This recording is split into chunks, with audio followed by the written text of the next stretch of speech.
Fala pessoal, tudo bom? Vamos então conversar um pouquinho sobre meningite. Quero falar um pouquinho dessa doença com vocês, essa doença que assusta e que não é uma doença muito rara da gente encontrar, tá? Afinal de contas, o que é essa meningite? A meningite, gente, é uma infecção das meninges, que são camadas que envolvem o nosso sistema nervoso central. Bom, Guilherme, explica melhor.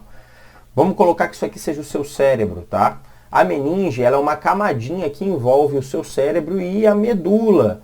Lembra da medula? Aquela que passa dentro da coluna aqui, que popularmente é conhecida pelas pessoas como espinha. Então, que passa aqui nas costas, é justamente, a medula passa aqui dentro da coluna, ela sai do cérebro para a coluna através de um osso, um buraco no osso do crânio, na base do crânio, chamado forame magnum. E aí, quando essa medula entra por dentro da coluna, ela também entra revestida por essas meninges. A meningite, então, é esse processo infeccioso dessas camadas que envolvem o cérebro e a medula, tá? Guilherme, qual a importância do cérebro e da medula para o nosso corpo? Vamos pensar na sua casa e vamos pensar que a luzinha que está aqui em cima aqui de mim, no caso, ela é uma terminação nervosa, ou seja, um sistema nervoso periférico, que seria o nervinho que chega aqui na ponta do meu dedo, tá?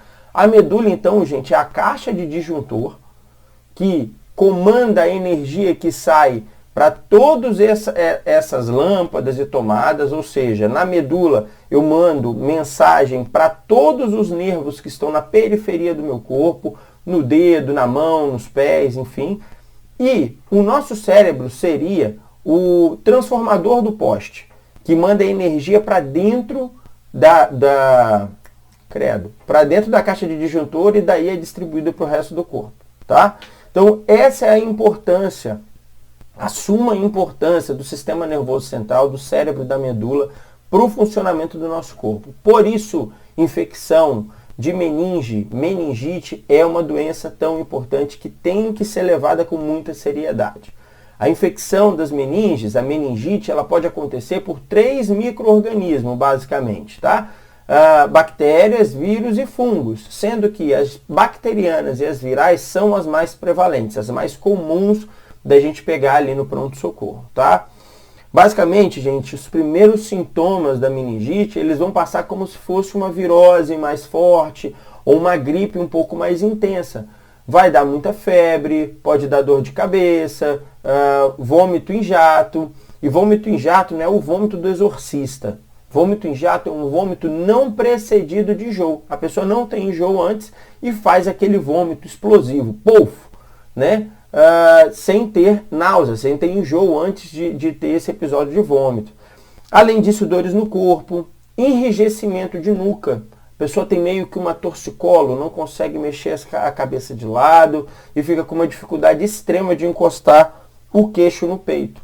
Isso porque quando a nossa medula entra ali dentro da coluna e passa por aquela estrutura que eu falei com você, chamado forame magnum, que é aquele buraco que tem na base do nosso crânio, aquela meninge, que é essa camada que está em volta da medula, ela está infeccionada.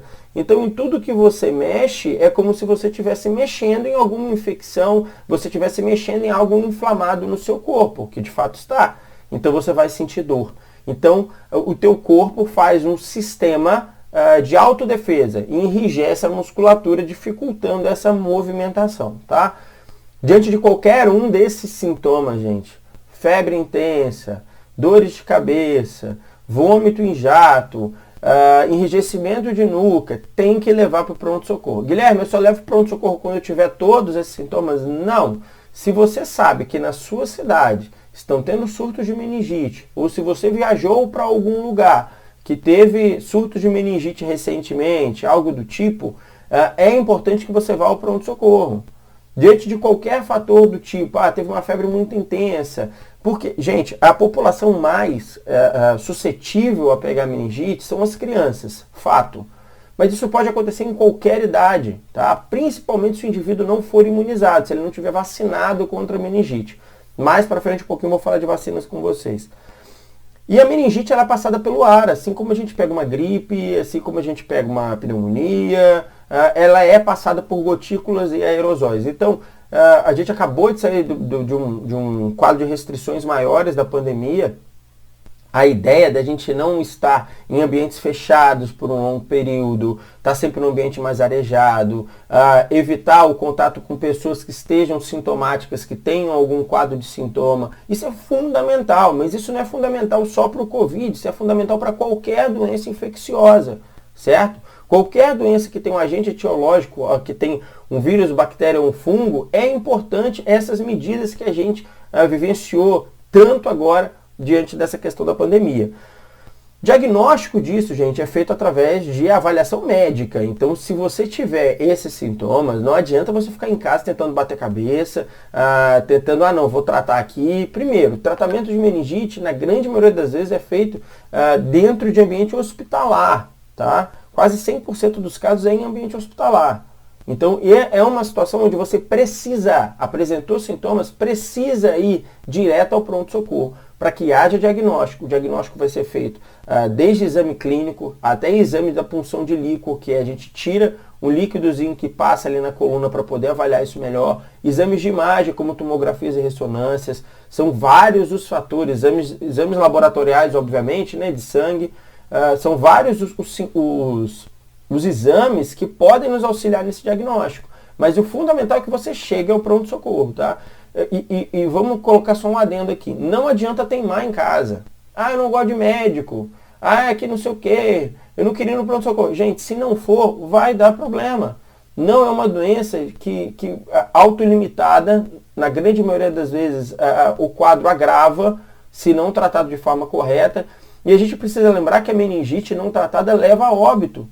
E se não levar a óbito, vai levar a sequelas neurológicas graves. Então, situações graves no sistema nervoso central podem acontecer se esse indivíduo não morrer. Então, se tiver sintoma, tem que levar para o pronto-socorro. Beleza? Além disso, a gente precisa lembrar que esse tratamento vai ser de forma hospitalar, né? Então, a gente vai determinar qual o agente etiológico que está causando aquela meningite, se é um fungo, se é uma bactéria ou se é um vírus, e vai tratar de forma específica para esse micro-organismo que está causando essa doença em você. Além disso, um ponto que é fundamental é prevenção. Prevenção. Como é que a gente previne? Com todas aquelas medidas que a gente já vivenciou agora referente ao Covid, então higienização, não ficar em ambientes fechados por um longo período, mas principalmente vacinação. Vacinação.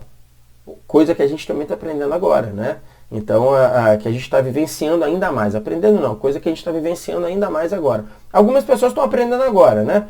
Na base da porrada, mas a ideia de vacinação para meningite é fundamental. A gente tem as vacinas ACWY, meningo B, e é importante também fazer a pneumo. Por quê? Boa parte não, alguns quadros de meningite podem ser dados pelo pneumococo, que é a bactéria mais comum de causar pneumonia, mas também pode levar a quadros de meningite, tá?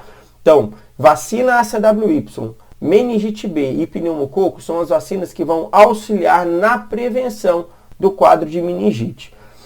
Um ponto muito importante de lembrar é que, se você tem dúvida a respeito disso, qualquer indivíduo acima de 3 meses pode vacinar para meningite. Então, você pega o seu cartão de vacina, vá até uma clínica de vacinação ou ao posto de saúde, pede para que faça a conferência do seu cartão de vacina, para ver se as suas vacinas estão em dia, ou se você de fato precisa fazer o uso dessa vacina, tá? Porque às vezes você já tomou e nem está sabendo. Então, a meningo B, um outro ponto é que a meningo B tem uma dose de reforço 2 meses depois. Então, não adianta, levei minha criança para vacinar.